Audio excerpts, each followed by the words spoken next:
बिस्मिल्लाहिर्रहमानिर्रहीम। अस्सलाम वालेकुम फ्रेंड्स, जीवोमीन एवोल्यूशन चैनल पे सुफियान नई वीडियो नए टॉपिक के साथ हाजिर है।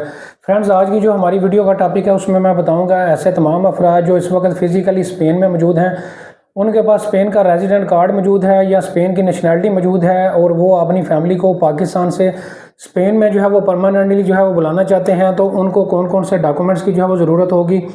इसके अलावा डॉक्यूमेंट्स को प्रोस्टाइल जो है वो कैसे करवाना है, उनकी ट्रांसलेशन कैसे करवानी है, अपॉइंटमेंट कैसे लेनी है, पूरी डिटेल जो है आज की वीडियो में ए से लेकर जेड तक जो है बताई जाएगी। फ्रेंड्स, उम्मीद करता हूं कि आज की वीडियो में कोई भी ऐसा पॉइंट जो कि आपके जहन में अपनी फैमिली को बुलाने के लिए कोई भी ऐसा क्वेश्चन इस वीडियो के बाद जो है वो नहीं बचेगा जो कि आपके जहन में आ रहा और उसका आपको आंसर जो है इस वीडियो में ना मिले। फ्रेंड्स, वीडियो को जो है वो स्टार्ट करते हैं। सबसे पहले बात कर लेते हैं कि ऐसे तमाम अफराद जो इस वक्त स्पेन में मौजूद हैं, उनके पास स्पेन की रेजिडेंट कार्ड मौजूद है या स्पेन का पासपोर्ट मौजूद है। जब वो अपनी फैमिली को जो है वो पाकिस्तान में बुलाएंगे और वहाँ से उनकी डॉक्यूमेंटेशन कंप्लीट हो जाएगी, तो अब पाकिस्तान में जो उनकी फैमिली है उनको कौन से डॉक्यूमेंट चाहिए होंगे, उसकी पूरी एक लिस्ट जो है, आपकी वाइफ के डॉक्यूमेंट्स की लिस्ट और इसके अलावा आपके बच्चों के डॉक्यूमेंट्स की लिस्ट जो है वो पूरी आपको स्क्रीन पर जो है नज़र आ रही होगी। वर्बल भी फ्रेंड्स मैं डॉक्यूमेंट्स की लिस्ट जो है वो आपके साथ जो है वो आपको बता देता हूँ। सबसे पहले तो वाइफ के डॉक्यूमेंट्स की बात कर लेते हैं। अगर आप हस्बैंड हैं और आप स्पेन में मौजूद हैं और आप अपनी वाइफ को स्पेन में बुलाना चाहते हैं, या आप वाइफ हैं और अपने हस्बैंड को जो है वो पाकिस्तान से स्पेन में बुलाना चाहती हैं, तो उसके लिए आपके कौन कौन से डॉक्यूमेंट्स की ज़रूरत होगी उनकी डिटेल में आपको जो है बता देता हूँ। फ्रेंड्स, सबसे पहले जो है वो बर्थ सर्टिफिकेट जो है आपकी वाइफ का जो है वो आपके पास जो है वो होना चाहिए पाकिस्तान से। इसके अलावा पुलिस करैक्टर सर्टिफिकेट उनके पास होना चाहिए। इसके अलावा मेडिकल सर्टिफिकेट उनके पास जो है होना चाहिए। इसके अलावा FRC उनके पास होना चाहिए। इसके अलावा निकाहनामा जो है वो होना चाहिए। फ्रेंड, निकाहनामे में मैं आपको बताता चलूँ कि निकाहनामा में 3 निकाहनामे आपके पास जो है होने चाहिए। वो 3 कौन कौन से होने चाहिए? सबसे पहला निकाहनामा जो है वो आपका वो होना चाहिए जो जब आपकी शादी हुई थी तो उर्दू में जो आपका निकाहनामा बना था वो होना चाहिए ओरिजिनल। इसके अलावा जो है दूसरा जो है आपने अपने यूनियन कौंसिल से एक निकाहनामा निकलवाना है जिसकी एक साइड पे उर्दू लिखी होती है, एक साइड पे इंग्लिश लिखी होती है। वो निकाहनामा भी आपको साथ जो है चाहिए होगा। तीसरा निकाहनामा भी आपको जो है चाहिए होगा। तीसरा निकाहनामा आपका वो वाला होगा जो कि जब आपकी शादी हुई थी, जो उर्दू में आपका निकाहनामा होगा उसको आपने इंग्लिश में जो है वो ट्रांसलेट पाकिस्तान से जो है किसी भी कोर्ट्स में कचहरियों में जो लोग बैठे होते हैं उनसे ट्रांसलेशन इसकी जो है वो करवा लेनी है।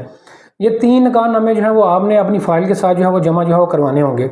तो फ्रेंड, ये सारे डॉक्यूमेंट्स मैंने आपको वाइफ के बता दिए हैं। चेक लिस्ट भी आपको स्क्रीन पे जो है वो शो हो रही होगी। अब ये सारे डॉक्यूमेंट्स को आगे क्या करना है, आगे बढ़ने से पहले वीडियो में मैं आपको अब बच्चों के डॉक्यूमेंट्स की डिटेल भी बता देता हूँ ताकि पूरा प्रोसेस जो है आपको स्टेप बाय स्टेप जो है वो समझ आ जाए। फ्रेंड्स, सबसे पहले जो है बच्चों का बे फॉर्म आपके पास होना चाहिए। इसके अलावा बच्चों का मेडिकल सर्टिफिकेट आपके पास होना चाहिए। FRC जैसे कि मैंने आपको पहले बता दिया, FRC भी बच्चों का आपके पास जो है वो होना चाहिए। ये 3 डॉक्यूमेंट जो है आपके पास बच्चों के कंफर्म जो है आपके पास होने चाहिए। ये सारी चीज़ें जब आपकी वाइफ की और बच्चों की कंप्लीट हो जाएगी, अब आपने इन सारे डॉक्यूमेंट्स को जो है वो प्रोस्टाइल जो है वो करवाना है।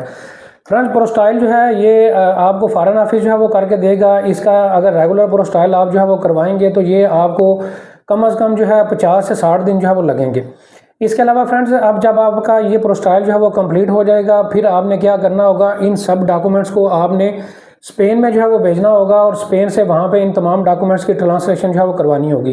स्पेन से जो है सारे डॉक्यूमेंट्स की जो है आपने इनकी जो है वो ट्रांसलेशन जो है वो करवानी होगी। जब वो उनकी ट्रांसलेशन हो जाएगी तो फिर ये डॉक्यूमेंट जो है ट्रांसलेशन जो है ओरिजिनल फिजिकल जो है वो आपने वहाँ से स्पेन से पाकिस्तान जो है वो मंगवानी है। उसकी फ़ोटोकॉपी नहीं चलेगी। ओरिजिनल डॉक्यूमेंट्स आपने सारे स्पेनिश जो ट्रांसलेशन में जो है वो आपने करवाए होंगे, वो वापस आप पाकिस्तान जो है वो मंगवाएंगे। फ्रेंड्स, अब आपके डॉक्यूमेंट्स की जो है प्रोस्टाइल भी हो चुकी है, स्पेनिश ट्रांसलेशन भी हो चुकी है। अब आपके डॉक्यूमेंट्स की फाइल जो है वो कंप्लीट हो चुकी है। फ्रेंड्स, आगे क्या प्रोसेस है वो सारा प्रोसेस मैं अभी आपको इसी वीडियो में आगे चल के जो है बताता हूँ। फ्रेंड्स, वीडियो में आगे बढ़ने से पहले मैं आपको बताता चलूँ कि ये जितना भी प्रोसेस है, अगर एक प्रोफेशनल तरीके से एक अपडेटेड इन्फॉर्मेशन के साथ आप हमसे करवाना चाहते हैं, जिसमें हम आपको स्पेन की पूरी फाइल जो है वो रेडी करके देंगे फैमिली के लिए। अगर आप उसको आप बुलाना चाहते हैं या आपका वर्क वीज़ा है स्पेन का, उसकी आप फाइल तैयारी जो है वो करवाना चाहते हैं, तो ये पूरी फाइल प्रिपरेशन आप हमसे भी जो है वो करवा सकते हैं। फ्रेंड्स, इस फाइल प्रिपरेशन में अगर आप हमसे करवाते हैं तो उसमें हम आपको सारे डॉक्यूमेंट्स जो हैं वो प्रोस्टाइल भी करवा के देंगे और कोशिश करेंगे कि जो प्रोस्टाइल है ये आपको 7 से 10 दिनों के अंदर जो है वो करवा के जो है वो सारे डॉक्यूमेंट्स को दें। इसके अलावा हमारे पास स्पेन में जो है वो एक पूरी अथराइज जो है वकीलों का एक पूरा पैनल है जहाँ से हम स्पेनिश डॉक्यूमेंट्स की जो है उसकी ट्रांसलेशन भी जो है करवाते हैं, आपको हम उसकी ट्रांसलेशन भी जो है साथ जो है करवा के देंगे। इसके अलावा आपको पूरा वीज़ा फॉर्म भी फिल करके देंगे, पूरा प्रोसेस करके देंगे। इसके अलावा आपको अपॉइंटमेंट जो है हंड करके देंगे और पूरा प्रोसेस जो है ए से लेकर जेड तक जो है करवा के देंगे। उसके लिए आप हमसे रब्ता कर सकते हैं, हमारा ऑफिस विजिट कर सकते हैं। ऑफिस का एड्रेस आपको स्क्रीन पर नज़र आ रहा है, मेरा व्हाट्सअप नंबर भी मौजूद है, वहाँ से भी आप रब्ता कर सकते हैं। फ्रेंड्स, आप टॉपिक में जो है वो वापस आते हैं। जैसे कि मैं स्टेप बाय स्टेप पूरा आपको प्रोसेस बता रहा था, अगर आप ये खुद भी प्रोसेस करना चाहें तो आप खुद भी ये प्रोसेस कर सकते हैं। और आज की वीडियो बनाने का मकसद भी यही है कि आपको रियल एक इन्फॉर्मेशन मिले कि आपने पूरा प्रोसेस ए से जेड जो है किस तरह से जो है करना है। फ्रेंड्स, जब आपके डॉक्यूमेंट्स की ये पूरी फाइल कंप्लीट होगी है, अगला प्रोसेस ये है कि आप एम्बेसी जो है डायरेक्टली फाइल प्रिपरेशन के लिए, फाइल सबमिशन के लिए जो है खुद जो है वो डील नहीं कर रही। अब आपको BLS को जो है ऑफिस जाके वहाँ पे ये सारे डॉक्यूमेंट्स की फ़ाइल जो है वो जमा करवानी होगी। अब पहली बात तो ये है कि फैमिली रीयूनियन के लिए, नेशनल वीज़ा के लिए, वर्क वीज़ा के लिए, इसके अलावा विजिट वीज़ा के लिए, तमाम कैटेगरीज़ के लिए जो है स्पेन ने बाकायदा अपॉइंटमेंट जो है वो रख दी है। पहले जो है आप वॉक इन सबमिशन करवाते थे, बगैर अपॉइंटमेंट लिए हुए BLS के ऑफिस चले जाते थे, वहाँ पर डॉक्यूमेंट्स की सारी सबमिशन जो है वो हो रही थी। लेकिन अब एम्बेसी ने जो है तमाम कैटेगरीज़ पे जो है अपॉइंटमेंट लगा दी है। चाहे आपका पासपोर्ट का रिन्यूअल है, आपने या आप इस वक्त स्पेन में मौजूद हैं और अपने बच्चों के पासपोर्ट अप्लाई करना चाहते हैं, उसके लिए अपॉइंटमेंट चाहिए। अगर आपका वर्क वीज़ा है उसके लिए भी अपॉइंटमेंट चाहिए। अगर आपका फैमिली रीयूनियन का केस है जिस पे हम आज की वीडियो बना रहे हैं, उसके लिए भी आपको जो है वो अपॉइंटमेंट चाहिए। EU कैटेगरी का अगर आपका केस है जिसमें स्पेनिश पासपोर्ट आपके हस्बैंड के पास मौजूद है, वो अपने बीवी बच्चों को बुलाना चाह रहा है, उसके लिए भी अपॉइंटमेंट चाहिए। तो सारी कैटेगरीज के लिए जो है वो अब आपको अपॉइंटमेंट जो है वो कंपलसरी है। अपॉइंटमेंट के बगैर अब जो है वो आप केस सबमिशन जो है वो नहीं करवा सकते। फ्रेंड्स, एक मोस्ट इंपॉर्टेंट चीज़ कि अब आपकी पूरी फाइल कंप्लीट हो चुकी है। अब BLS ऑफिस आप जो है वो पहुँच गए हैं। जब आप BLS ऑफिस जाएंगे तो वहाँ पे आपके कुछ डॉक्यूमेंट्स की एक्सपायरी जो है वो देखी जाएगी। अगर आपके एक्सपायरी वो गुजर चुकी होगी तो आपकी फ़ाइल जमा नहीं होगी। इसमें सबसे पहला जो डॉक्यूमेंट है वो आपके बच्चों का बे फॉर्म है, जो कि 4 माह से पुराना जो है वो नहीं होना चाहिए। इसके अलावा पुलिस करैक्टर सर्टिफिकेट जो है वो 6 माह से पुराना जो है वो नहीं होना चाहिए।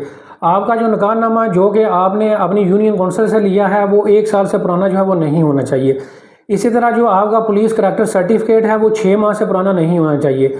इसी तरह आपकी वाइफ का और आपके बच्चों का जो मेडिकल होगा वो 3 माह से पुराना जो है वो नहीं होना चाहिए। तो फ्रेंड, ये मोस्ट इंपॉर्टेंट चीज़ है। जिस दिन आप BLS की अपॉइंटमेंट पे वहाँ पे पहुँचेंगे, अगर आपका इनमें से कोई भी डॉक्यूमेंट जो है इस दौरानिए का जो है वो अगर पुराना हो चुका होगा तो फिर आपकी फ़ाइल जो है वो जमा नहीं होगी।